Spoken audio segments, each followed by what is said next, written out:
Assalamualaikum warahmatullahi wabarakatuh. Halo teman-teman semuanya, apa kabar? Semoga kita semuanya dalam keadaan baik dan sehat walafiat. Oke teman-teman, pada hari ini kita akan melanjutkan perkuliahan terkait dengan formulasi teknologi sediaan steril, di mana pada kesempatan kali ini kita akan belajar bersama-sama mengenai evaluasi sediaan steril. Oke.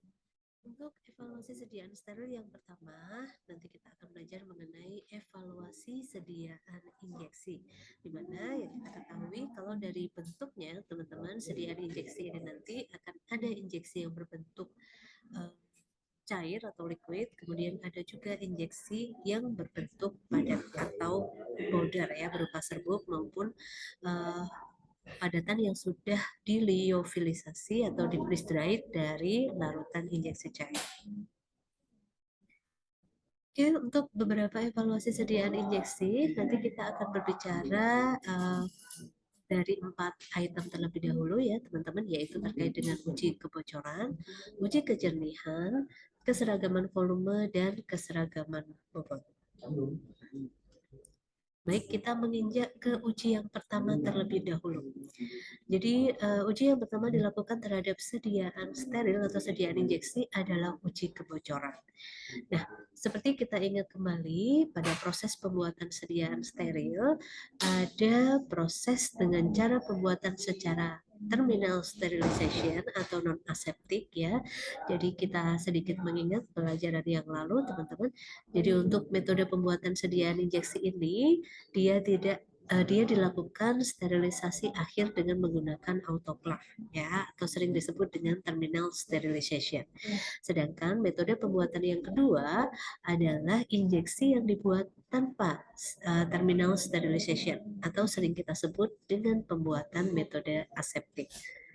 Baik, untuk yang pertama yaitu injeksi yang dibuat dengan sterilisasi akhir ya atau terminal sterilization. Cara kita untuk melakukan uji kebocoran yang pertama adalah apabila wadah dari injeksi kita berupa wadah ampul misalnya, maka pada saat proses sterilisasi dengan autoclave ya itu bisa kita posisikan dengan posisi terbalik gitu. Jadi disterilkan dengan terbalik sehingga ujung yang dilebur itu akan berada di sebelah wadah. Nah, dengan teknik yang seperti ini, nanti wadah yang bocor atau tidak sempurna proses penutupan atau sealing ampulnya, maka nanti isinya akan berkurang atau bahkan kosong atau habis. Kenapa? Karena tekanan pada saat proses sterilisasi akhir itu akan menyebabkan kalau misalnya kemasannya itu ada kemasan atau bagian yang bocor, maka nanti tekanan tersebut akan menekan cairan untuk keluar dari kemasan. Sehingga tadi dapat dilihat volume dari injeksi yang sudah disterilkan apabila kemasannya bocor itu nanti akan berkurang atau habis. Itu untuk injeksi yang dapat disterilisasi dengan pemanasan. Kemudian, bagaimana dengan injeksi yang bisa disterilisasi dengan pemanasan, tetapi mungkin wadahnya adalah wadah vial, gitu ya. Jadi kita ketahui bahwa wadah vial ini biasanya tutupnya adalah berupa tutup karet. Dan kita juga paham bahwa kemasan karet itu tidak ada yang betul-betul inert. Sehingga kalau misalnya kita posisikan pada waktu sterilisasi itu dengan keadaan yang terbalik, maka nanti dikhawatirkan pada proses pemanasan atau pada proses sterilisasi, maka ada substansi karet yang akan lepas gitu sehingga mengkontaminasi larutan injeksi kita atau sebaliknya. Nanti karena ada panas, maka kemudian larutan atau kandungan zat aktif kita itu kemudian diserap oleh karet. Sehingga untuk sediaan yang seperti ini, teman-teman, kita tidak bisa menggunakan teknik sterilisasi dengan posisi yang terbalik, tetapi kita tetap melakukan sterilisasi dengan posisi yang tidak dibalik ya atau posisi normal, tetapi pada saat setelah selesai proses pemanasan atau proses sterilisasi dalam keadaan yang masih panas begitu, Jika sudah memungkinkan, segera kita masukkan ke dalam larutan methylene blue. Ya, biasanya konsentrasi pewarna yang digunakan itu 0,1%. Dan larutan methylene blue ini larutan metilen yang keadaannya itu adalah dingin. Nah, dengan teknik yang seperti ini, teman-teman, nanti kita akan bisa melihat apabila ada kemasan kita yang bocor atau tidak tertutup sempurna, maka larutan metilen blue ini kemudian akan masuk ke dalam wadah sehingga menyebabkan cairannya mula-mula mungkin jernih biasa dan tidak berwarna akan memiliki warna biru sehingga nanti akan dapat kita lihat kalau terjadi warna biru pada larutan injeksi kita yang semula tidak berwarna menunjukkan bahwa injeksi tersebut itu kemasannya itu mengalami kebocoran seperti itu. Kemudian untuk yang kedua adalah teknik uji kebocoran untuk injeksi yang tidak dilakukan sterilisasi akhir atau proses pembuatannya dengan metode aseptis. Atau yang kedua, bagaimana kita menguji kebocoran untuk sediaan injeksi yang larutannya itu berwarna. Jadi yang kita ketahui teman-teman bahwa larutan injeksi itu tidak semuanya tidak berwarna, tetapi ada beberapa injeksi karena zat aktifnya memang dia apabila dilarutkan memiliki warna, seperti injeksi vitamin B12 ya teman-teman. Nah, itu kan dia berwarna pink ke arah merah begitu ya. Nah, seperti ini maka tentu saja kita tidak bisa menggunakan metode seperti methylene blue tadi. Maka cara kita melakukan uji kebocoran adalah dengan memasukkan beberapa sampel injeksi yang sudah disterilisasi ya atau sudah selesai prosesnya ke dalam eksikator. Kemudian eksikator tersebut divakumkan atau diberi tekanan udara yang besar begitu ya. Maaf, dihisap begitu ya udaranya. Sehingga apabila ada wadah atau kemasan yang bocor, maka larutan isinya itu akan terhisap keluar. Sehingga indikator apabila ternyata kemasannya itu tidak tertutup sempurna atau ada yang bocor adalah berkurangnya atau hilangnya volume sediaan atau larutan injeksi dari dalam wadahnya. Seperti itu. Jadi ini penting untuk kita lakukan ya uji kebocoran ini untuk memastikan bahwa proses sealing ampul misalnya dari ampul yang terbuka kemudian tadi dibakar ya supaya tertutup sempurna, itu bisa kita pastikan bahwa dia memang menghasilkan penutupan yang sempurna sehingga nanti dari segi volume maupun dari segi stabilitas pada saat dia didistribusikan sampai dengan digunakan oleh pasien nanti dapat terjamin volumenya. Oke. Kemudian yang kedua yaitu uji kejernihan. Jadi uji kejernihan ini dilakukan pada sediaan terutama adalah sediaan liquid atau sediaan injeksi yang berbentuk larutan, cairan ya teman-teman. Nah, untuk uji kejernihan ini biasanya dilakukan dengan dua metode, teman-teman. Yang pertama adalah metode semi manual ya. Untuk alatnya, salah satu gambaran alatnya itu dapat teman-teman lihat di sini. Ya, oke. Jadi ini adalah apa namanya alat untuk uji kejernihan yang manual, di mana di sini itu terdiri bagiannya ada latar belakang yang berwarna hitam dan ada latar belakang yang berwarna putih. Kemudian di depan sini ini biasanya diberikan lampu penerangan dengan kekuatan tertentu sehingga nanti dapat dipergunakan untuk menginspeksi atau melihat adanya kotoran mungkin atau adanya partikel yang masuk misalnya di dalam sediaan injeksi larutan yang kita buat. Sedangkan alat yang kedua itu adalah alat semi automatic begitu ya. Jadi kalau alat yang pertama atau manual ini maka petugasnya itu adalah petugas QC biasanya untuk quality control ya. Jadi dia memang melakukan pengujian satu persatu terhadap sediaan yang sudah diproduksi. Maka kalau semi automatic ini nanti sampelnya itu tinggal dipersiapkan saja di bagian ini. Kemudian nanti mesin akan mendorong apa namanya sampelnya untuk masuk ke dalam panel di sini, gitu ya. sehingga nanti yang membaca terkait dengan adanya partikel dan nanti berapa ukuran partikelnya itu adalah alat, bukan orang atau petugas QC-nya. Petugas QC nanti hanya lebih ke arah operator mesin mesin semi automatic inspection-nya.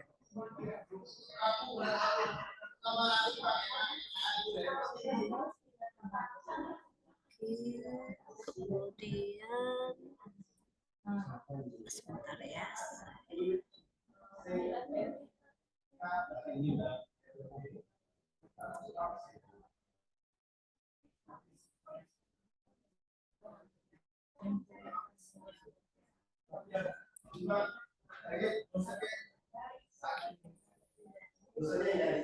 Selanjutnya,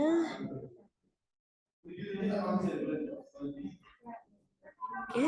Jadi selanjutnya ini teman-teman, jadi di sini ada gambaran bagaimana seorang petugas yang sedang melakukan inspeksi adanya partikel ya di dalam sediaan larutan injeksi yang sudah dibuat. Jadi di sini teman-teman prosedurnya adalah mengambil sampel terlebih dahulu ya. Jadi ini diambil sampelnya, kemudian diputarkan beberapa kali begitu teman-teman, atau seperti dirotasi begitu untuk membentuk adanya pusaran cairan seperti ini gitu ya. Nah kemudian dilihat bergantian. Jadi misalnya pertama dilihat di latar belakang berwarna putih dulu misalnya. Nah, maka berarti pengamatan pada latar belakang berwarna putih itu adalah untuk melihat adanya partikel atau kontaminan yang dia berwarna gelap. Contohnya misalnya yang berwarna hitam, coklat, seperti itu. Sedangkan setelah nanti selesai diamati di latar belakangnya berwarna putih, selanjutnya sampel yang sama diputar kembali begitu ya, dibentuk seperti pusaran, kemudian diamati di depan latar belakang berwarna hitam. Jadi untuk pengamatan di depan latar belakang yang berwarna hitam itu adalah untuk melihat kontaminan atau partikel yang berwarna putih atau berwarna terang. Gitu. Jadi ini kenapa di dalam pengujian kejernihan itu menggunakan dua latar belakang, yaitu putih dan hitam. Oke, kemudian ini hanya sedikit gambaran saja teman-teman dari alat yang tadi saya sampaikan, yaitu semi automatic particle inspection ya teman-teman. Jadi di sini itu contohnya adalah sampel-sampel yang dilakukan pengujian inspeksi partikel, dan nanti akan dilihat dengan menggunakan lensa begitu ya, dengan polarization filter gitu, nanti kemudian untuk dihasilkan laporan apakah di sini terdeteksi adanya partikel, dan pada jenis alat tertentu nanti mungkin bisa memperkirakan ukuran partikel jika memang ada partikel yang ada di dalam sediaan yang sudah diproduksi. Itu untuk uji yang kedua, yaitu uji kejernihan. Sekarang kita masuk ke pengujian yang ketiga, yaitu uji keseragaman bobot. Jadi untuk uji keseragaman bobot ini, teman-teman dapat membaca referensi lebih lengkap nanti di suplemen Farmakope Indonesia edisi 6 ya, pada lampiran uji keseragaman sediaan halaman 309. Nanti juga kalau teman-teman belum punya suplemen bisa juga melihat di Farmakope Indonesia edisi 6 ya, terkait dengan uji keseragaman sediaan. Hampir sama, hanya pada suplemen itu ada ketentuan yang sudah dilengkapi. Begitu. Oke, jadi kalau kita baca teman-teman di dalam ketentuan Farmakope Indonesia edisi 6, di situ disampaikan bahwa uji keseragaman sediaan sebenarnya adalah suatu pengujian untuk memastikan begitu ya terkait dengan dosis dari sediaan yang kita buat. Gitu. Jadi untuk memastikan bahwa pada saat kita membuat sediaan dalam jumlah yang banyak, itu seluruh unit atau seluruh sediaan itu memiliki dosis yang seragam. Gitu. Nah, untuk melakukan uji keseragaman sediaan ada dua metode yang disampaikan di Farmakope.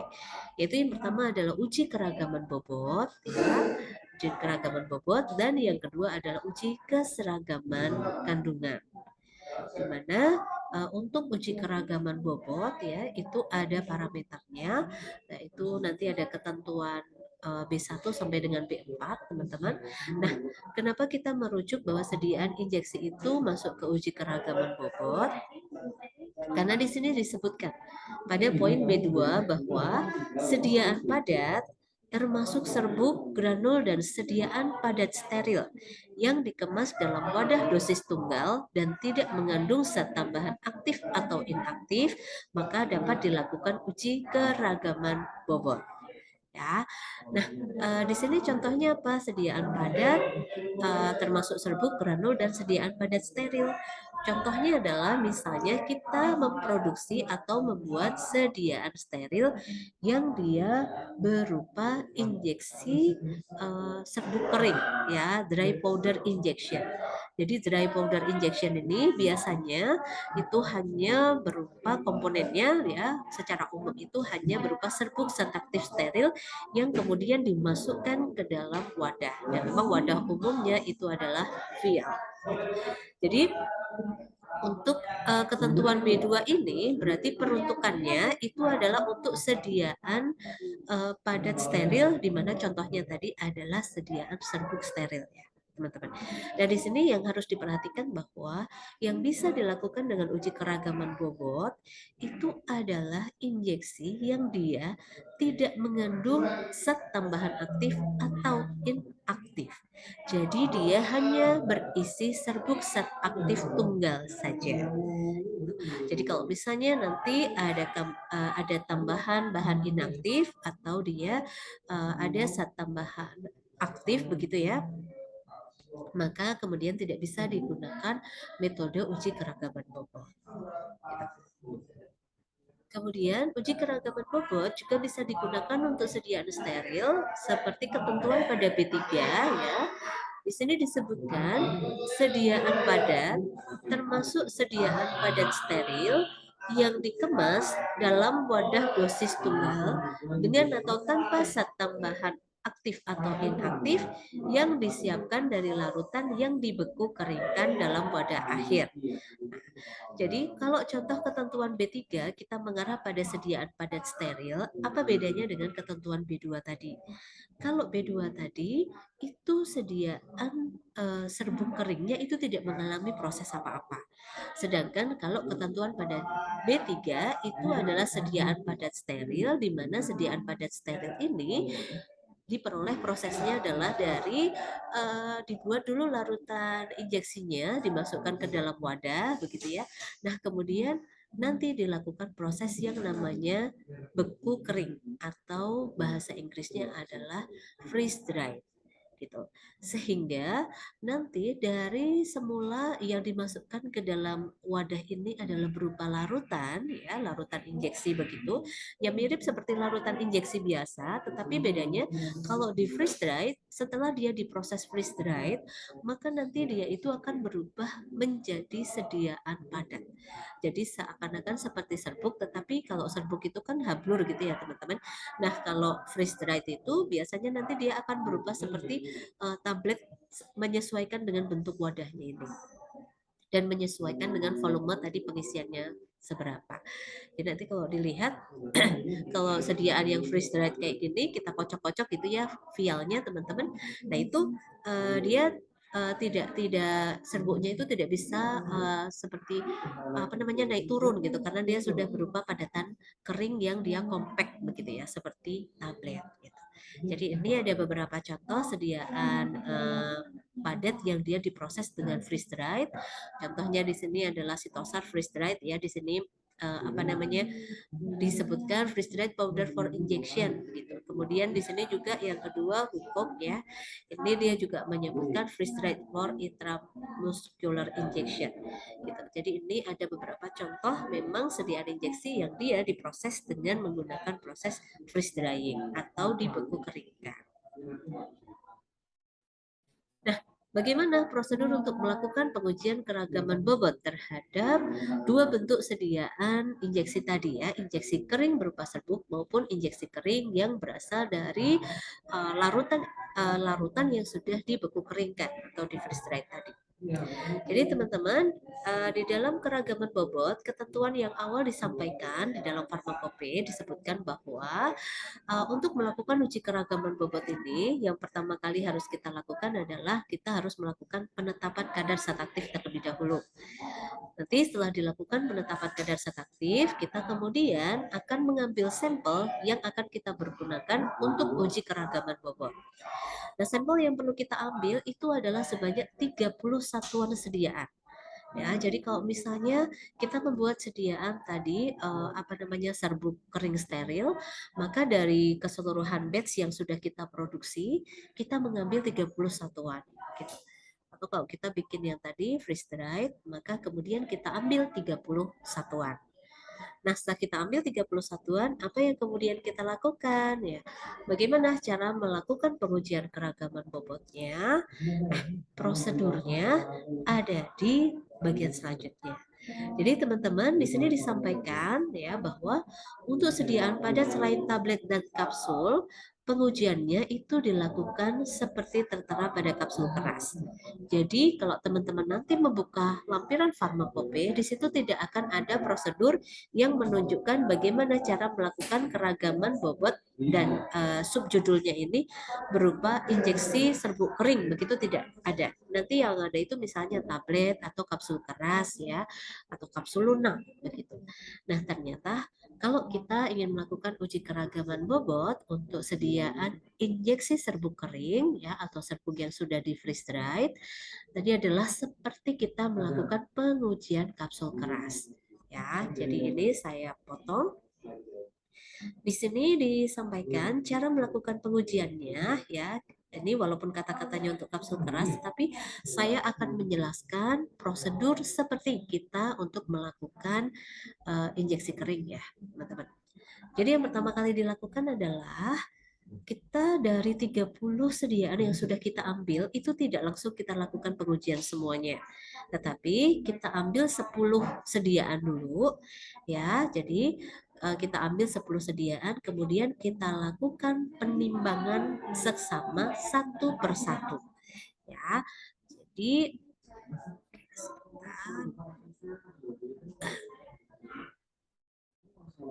Oke. Jadi misalnya tadi kita punya vial begitu ya, vial begitu. Duh, jelek ya nih. Ini kita timbang satu persatu, teman-teman, ya, dilakukan penimbangan sehingga nanti kita akan memperoleh berat datanya ini ya, kita catat satu persatu. Ini nanti kita akan memperoleh berat vial plus isi atau berat bruto, ya, gitu. Jadi setiap kita menimbang satu vial, maka kemudian kita catat berat brutonya berapa. Setelah itu nanti kita beri tanda oh bahwa ini adalah vial yang kita beri nomor vial yang pertama, begitu. Jadi kita berikan identitas supaya nanti tidak tertukar dengan vial yang urutan kedua, ketiga sampai dengan ke 10. Gitu. Jadi seperti itu terus kita lakukan sampai dengan 10 satuan sediaan. Sehingga nanti kita akan mempunyai data 10 bobot dari berat vial plus isi dari 10 sediaan tadi. Nah, kemudian setelah kita timbang, maka selanjutnya yang kita lakukan adalah kita harus mengeluarkan isi masing-masing ya dengan cara yang sesuai. Artinya ini kemudian kemasannya kita buka ya, tutupnya kita buka, kemudian serbuknya kita keluarkan. Ya, serbuk kita keluarkan sampai dengan bersih. Jika perlu nanti kita cuci ya untuk memastikan bahwa tidak ada serbuk yang tertinggal begitu. Kalau freeze dried mungkin kita berikan air terlebih dahulu supaya freeze driednya itu dia terlarut kemudian kita buang ya. Yang penting di sini ingin memastikan bahwa seluruh isi dari vial itu tadi itu sudah kosong atau habis.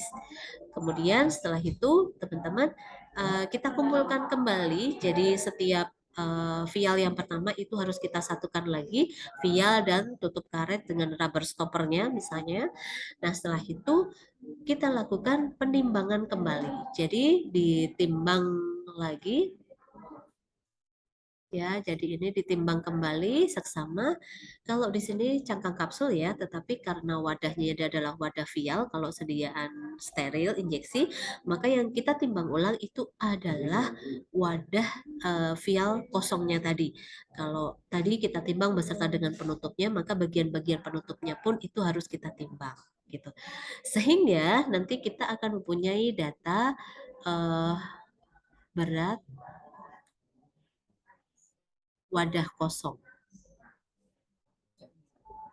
ya. Jadi kita akan punya dua data ini, punya data berat vial plus isi sebanyak 10 dan kita punya berat wadah kosong sebanyak 10 data juga. Oke. Nah, setelah kita mempunyai dua data itu, teman-teman yang kita lakukan itu adalah kita harus menghitung bobot bersih dari isi tiap vial dengan cara mengurangi bobot berat isi ya dikurangi dengan bobot berat vial plus isi dikurangi dengan bobot berat wadah kosongnya. Sehingga kita akan memperoleh bobot isi dari tiap vial injeksi kita. Gitu. Jadi ini. Nah, nanti kalau kita sudah punya berat bobot bersih ya, berat bobot bersih,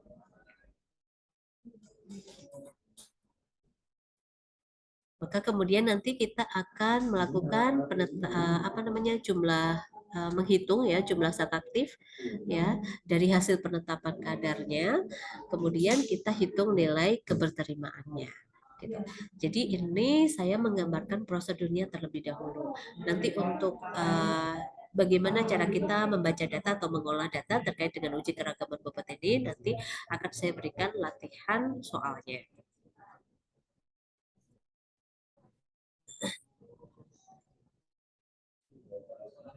Oke. Selanjutnya, teman-teman itu uji keragaman bobot tadi ya.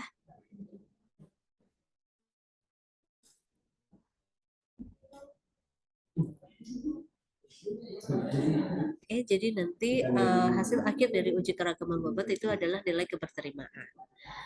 Nah, selanjutnya kriteria terkait dengan uji keragaman bobot tadi itu adalah dilihat dari ini teman-teman, keseragaman sediaan itu memenuhi syarat jika nilai keberterimaan 10 unit sediaan pertama kurang atau sama dengan L1%. Jadi jika nilai keberterimaannya lebih besar dari L1%, maka kita lakukan pengujian pada 20 unit sediaan tambahan dan kita hitung ulang nilai keberterimaannya.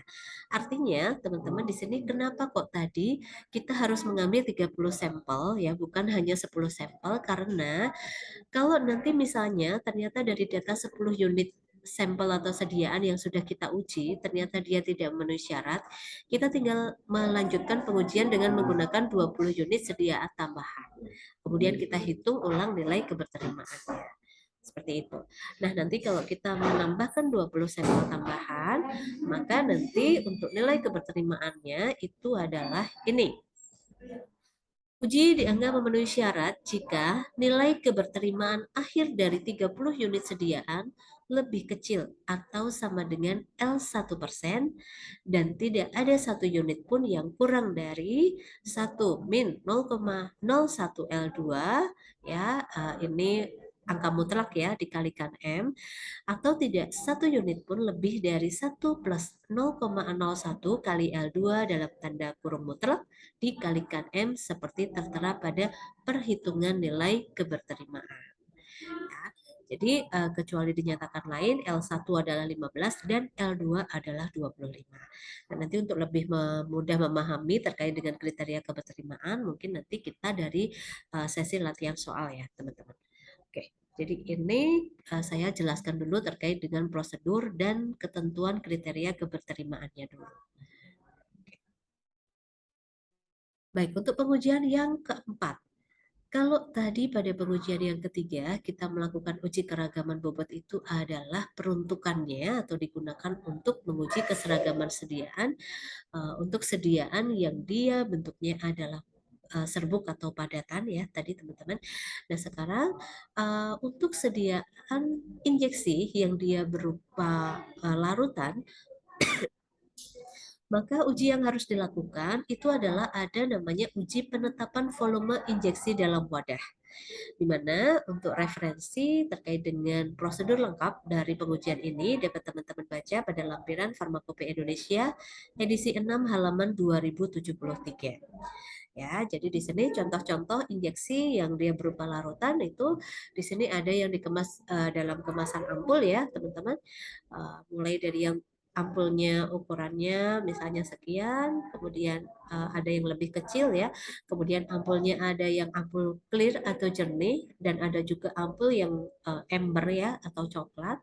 Kemudian ada juga larutan injeksi yang dia dikemas di dalam vial ya. Jadi ini ada contoh larutan injeksi yang dikemas dalam vial. Maka sediaan injeksi seperti ini harus kita lakukan yang namanya uji penetapan volume injeksi dalam wadah. Nah, bagaimana cara kita melakukan uji penetapan volume injeksi dalam wadah? Nanti teman-teman dapat membaca lebih lengkap di Farmakope yang tadi sudah saya sebutkan halamannya, teman-teman. Jadi caranya adalah kita harus menentukan dulu berapa sampel yang harus kita lakukan pengujian. Jadi di dalam Farmakope disebutkan uh, untuk jumlah wadah yang perlu kita lakukan pengujian, teman-teman, itu kita ada beberapa ketentuan.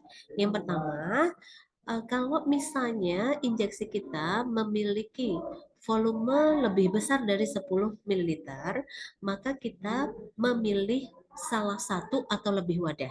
Artinya maksudnya kalau kita bikin injeksinya volumenya itu 10 ml, maka kita harus melakukan pengujian penetapan volume injeksi itu minimal ambil satu wadah. Kalau mau lebih boleh, tetapi kalau tidak melakukan pengujian, nah itu yang tidak boleh. Itu kalau injeksi kita memiliki volume di atas 10 ml. Nah, ketentuan yang kedua adalah ini sebentar ya.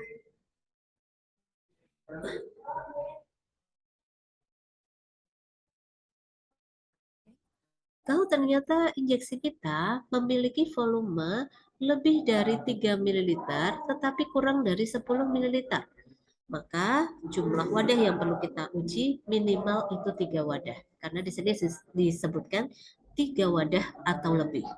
Gitu.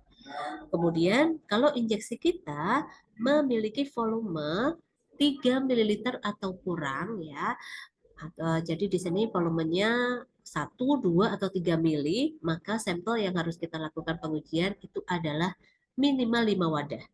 Jadi 5 wadah boleh, lebih boleh, kurang dari 5 wadah tidak boleh. Gitu. Jadi ini tolong untuk diperhatikan ya teman-teman, jumlah-jumlah pengambilan sampel karena di sini berbeda volume sediaan injeksinya, itu berbeda ketentuan minimal sediaan atau wadah yang perlu dilakukan pengujian. Gitu. Jadi di sini yang harus kita lakukan pertama kali itu adalah menghitung berapa wadah yang harus kita lakukan pengujian untuk penetapan volume injeksi dalam wadah. Saya ulang, kalau volume injeksi kita memiliki volume lebih dari 10 ml, maka jumlah wadahnya minimal adalah 1. Tetapi kalau injeksi kita memiliki volume uh, kurang dari 10 ml ya, kurang dari 10 ml tetapi lebih dari 3 ml ya, tapi lebih dari 3 ml. Berarti maksudnya di sini adalah volumenya itu 4, 5, 6, 7, 8 hingga 9 ml. Maka jumlah wadah yang harus kita lakukan pengujian itu adalah 3 wadah atau lebih, minimal 3 wadah. Kalau ternyata injeksi kita memiliki volume 3 ml atau kurang, jadi tadi 1, 2, atau 3 ml, maka jumlah wadah yang perlu kita lakukan pengujian itu adalah 5 wadah atau lebih.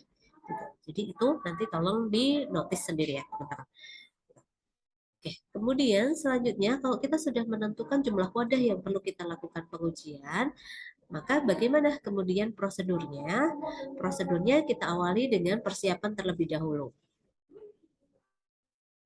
Jadi persiapan yang kita lakukan adalah kita membutuhkan alatnya adalah alat suntik hipodermik kering yang ukurannya tidak lebih dari 3 kali volume yang akan diukur.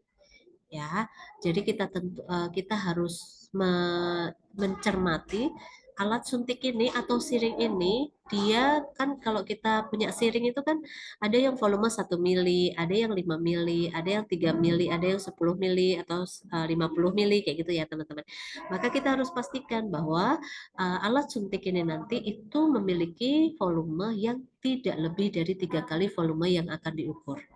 Kemudian uh, siring tadi itu dilengkapi dengan jarum suntik nomor 21 dengan panjang tidak kurang dari 2,5 cm. Jadi ini ketentuan alat yang dipergunakan untuk mengambil sampel nanti. Jadi ini tidak terus kita sembarangan menggunakan jarum suntiknya ukurannya berapa aja gitu ya teman-teman, itu ada ketentuannya. Nomornya 21, jarumnya panjangnya tidak kurang dari 2,5 cm, volume dari siringnya tidak boleh lebih dari 3 kali volume larutan yang injeksi yang akan kita ukur volumenya. Gitu. Nah setelah itu nanti prosedurnya caranya adalah kita harus mengeluarkan dulu gelembung udara dari dalam jarum suntik.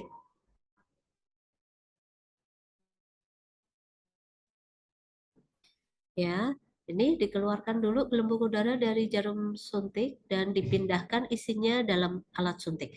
Maksudnya berarti kita kemudian mengambil larutan injeksi di dalam kemasan tadi ya dengan menggunakan siring ini tadi, kemudian kita sedot masuk ke dalam siring kita. Nah, kemudian setelah kita sedot masuk, habis semuanya untuk larutan injeksinya, kemudian kita masukkan ke dalam gelas ukur kering dengan volume tertentu yang telah dibakukan. Sehingga volume yang diukur memenuhi sekurang-kurangnya 40% volume dari kapasitas yang tertera. Jadi di sini yang diperhatikan tadi ya, nanti volumenya yang diukur itu kita harus memilih gelas ukurnya itu kalau larutannya kita tuang, maka volumenya itu minimal itu kapasitasnya 40% dari volume gelas ukur yang kita gunakan. Gitu. Nah, setelah itu baru kita baca berapa volume yang terbaca dari larutan yang sudah kita tuang ke dalam gelas ukur. Gitu. Itu cara yang pertama. Cara yang kedua, isi alat suntik ini dapat kita pindahkan ke dalam gelas piala kering yang telah ditara. Jadi kalau kita mau menggunakan, kalau tadi prosedur yang pertama itu kan membaca volumenya, kalau prosedur yang kedua itu kita membaca bobotnya untuk kita konversi menjadi volume. Jadi ini menggunakan gelas piala kering, kita tara atau kita timbang ya gelas piala kering kosongnya. Kemudian isi dari injeksi yang ada di dalam siring kita masukkan ke dalam gelas piala kering tadi. Kemudian kita hitung volumenya dengan cara membagi atau menghitung ya berat dibagi dengan bobot jenis cairan. Jadi kalau kita ingin menggunakan cara yang kedua, kita harus mencari dulu berapa bobot jenis cairan atau larutan injeksi yang kita lakukan uji volumenya. Gitu. Jadi ini memang prosedur yang kedua mungkin karena sedikit lebih ribet ya teman-teman, mungkin jarang untuk digunakan. Lebih sering menggunakan metode yang pertama. Gitu. Nah, kemudian itu untuk cara dan menghitungnya ya teman-teman. Nah, sekarang di sini ada tambahan informasi. Untuk sediaan dengan volume 2 ml atau kurang dapat digabungkan untuk pengukuran dengan menggunakan jarum suntik kering terpisah untuk mengambil isi tiap wadah. Maksudnya, kalau kita punya misalnya ampul ya, ampulnya itu kemasannya kecil gitu ya, hanya 1 atau 2 mili. Nah, kita itu nanti bisa menggunakan gelas ukur satu saja, tetapi sampelnya misalnya kita menggabungkan dua dua ampul ini gitu. Jadi kita punya 2 ampul gitu ya. Kita ambil, tetapi harus catatannya adalah menggunakan jarum suntik kering terpisah ya. Jadi di sini jarum suntiknya itu harus menggunakan jarum suntik yang berbeda. Tidak boleh jarum suntik habis dipakai di ini kemudian dipakai di sini. Nah, tidak boleh. Jadi jarum suntiknya harus benar-benar kering. Setelah kita ambil, kemudian dari 2 wadah ini kita masukkan ke dalam gelas ukur untuk kita baca volumenya ya. Jadi itu juga boleh gitu. Jadi prosedurnya mirip prosedur yang pertama, hanya kalau prosedur yang pertama itu 1 wadah dituang ke dalam gelas ukur, kemudian kita baca volumenya. Kalau yang catatan tambahan ini adalah kita menggunakan sampel sediaan yang ingin kita uji itu lebih dari satu. Biasanya ketentuan yang atau prosedur yang ini digunakan untuk injeksi yang volumenya itu dalam volume yang kecil. Tadi dikatakan volume 2 ml atau kurang. Berarti ini adalah untuk sediaan injeksi yang biasanya volumenya 1 atau 2 ml. Nah, ini kemudian di sini tambahannya lagi adalah kalau kita mempunyai sampel yang memiliki volume 10 ml atau lebih, maka volumenya itu dapat kita tentukan dengan langsung saja memindahkan isi secara langsung ke dalam gelas ukur atau gelas piala yang telah ditaruh. Jadi kalau injeksi kita memiliki volume lebih dari 10 ml ya, 10 ml atau lebih ya. Misalnya di dalam vial yang agak besar gitu ya, di mana isinya adalah 10 ml atau 20 ml atau lebih dari itu. Maka kita boleh tidak menggunakan siring atau jarum suntik tadi teman-teman, tetapi langsung saja membuka kemasannya, kemudian langsung kita pindahkan ke gelas ukur atau gelas piala yang telah ditara. Seperti itu. Jadi nanti langsung kita peroleh volume yang terbaca dari masing-masing sediaan yang kita uji. Nah, kemudian bagaimana kita menentukan apakah ini memenuhi syarat atau tidak? Cara untuk menentukan ini memenuhi syarat atau tidak itu adalah dengan melihat syaratnya adalah volume dari sediaan yang kita uji itu tidak kurang dari volume yang tertera pada wadah bila diuji satu per satu. Artinya, kalau misalnya kita menguji injeksi volumenya 5 ml, maka harusnya volume yang terbaca itu tidak boleh kurang dari 5 ml. Kalau yang terbaca kurang dari 5 ml, maka injeksi tersebut tidak memenuhi syarat penetapan volume injeksi dalam wadah. Tapi kalau misalnya tertera etiketnya volumenya 5 mili, sedangkan hasil pembacaan di gelas ukurnya tadi 5,2 ml misalnya. Nah, maka itu kan tidak kurang ya dari volume yang tertera, berarti memenuhi syarat. Atau etiketnya 5 ml yang terbaca di gelas ukur juga 5 ml. Nah, itu berarti memenuhi syarat. Artinya pokoknya tidak boleh kurang dari 5 ml kalau etiketnya mencantumkan 5 ml. Tuh. Kemudian kalau ternyata tadi kita menggunakan wadah yang digabung ya, jadi misalnya tadi injeksinya adalah memiliki volume 1 ml atau 2 ml, kemudian kita gabung, maka uh, volume wadah yang tertera pada etiket ya, atau volume dari larutan yang terbaca pada gelas ukur yang kita gunakan untuk mengukur tidak kurang dari jumlah volume wadah yang tertera pada etiket bila isi digabung. Maksudnya, kalau kita tadi menggabungkan volume 1 mili sebanyak 2 wadah, maka seharusnya yang terbaca adalah minimal 2 ml gitu, karena gabungan dari 2 wadah injeksi yang masing-masing volumenya 1 mili gitu. Kalau ternyata yang terbaca 1,8 ml, nah maka itu kurang dari jumlah volume etiket ya. Artinya berarti tidak memenuhi syarat gitu. Tapi kalau dari 2 wadah yang volumenya 1 ml dibaca ternyata hasil pembacaan volumenya adalah 2 ml, nah maka itu memenuhi syarat atau lebih dari 2 ml gitu. Jadi ini teman-teman apa namanya ketentuan ya terkait dengan bagaimana kita menyimpulkan hasil pengujian kita itu memenuhi syarat atau tidak gitu. Nah, di sini ada catatan sedikit tambahan untuk injeksi yang mengandung minyak ya. Bila perlu, hangatkan wadah dan segera kocok baik-baik sebelum memisahkan isi ya, karena untuk mengantisipasi misalnya apa namanya mungkin minyaknya sedikit ada pengentalan seperti itu. Oke. Nah, ini teman-teman untuk mengantisipasi ya, karena tadi ada uji penetapan volume injeksi dalam wadah, supaya nanti memenuhi syarat gitu ya, maka sebaiknya industri itu pada saat mengisikan injeksi ke dalam wadah, ya cairan injeksi ke dalam wadah, itu disarankan memiliki kelebihan volume gitu. Berapa kelebihan volume yang dianjurkan? Nah, ini ada di dalam tabel kelebihan volume yang dianjurkan ini, teman-teman. Jadi teman-teman dapat lihat contohnya misalnya kalau misalnya kita punya injeksi yang dikemas dalam kemasan 2 ml gitu ya, 2 ml. Etiketnya 2 mili. Maka kalau injeksi kita berupa cairan encer, maka disarankan itu kelebihan volume pada waktu pengisian ke dalam wadah itu adalah 0,15 mili. Artinya berarti pas ngisi itu kalau bisa 2 plus 0,15 sehingga 2,15 ml pengisiannya. Tapi kalau cairannya berupa cairan kental, ini beda lagi. Yang disarankan adalah 0,25 ml. Artinya kalau injeksi kita memiliki volume etiket 2 ml dan dia berupa cairan kental, disarankan pada waktu mengisi itu volumenya adalah 2,25 ml. Gitu. Jadi dari volume etiket ditambah dengan kelebihan volume yang dianjurkan. Gitu. Nah, kemudian contoh lagi misalnya kita bikin injeksi volumenya 30 ml. Maka kalau injeksi kita bentuknya cairan encer, disarankan pada waktu pengisian itu mengisinya adalah ditambah 0,8 mili. Jadi pengisiannya 30,8 ml.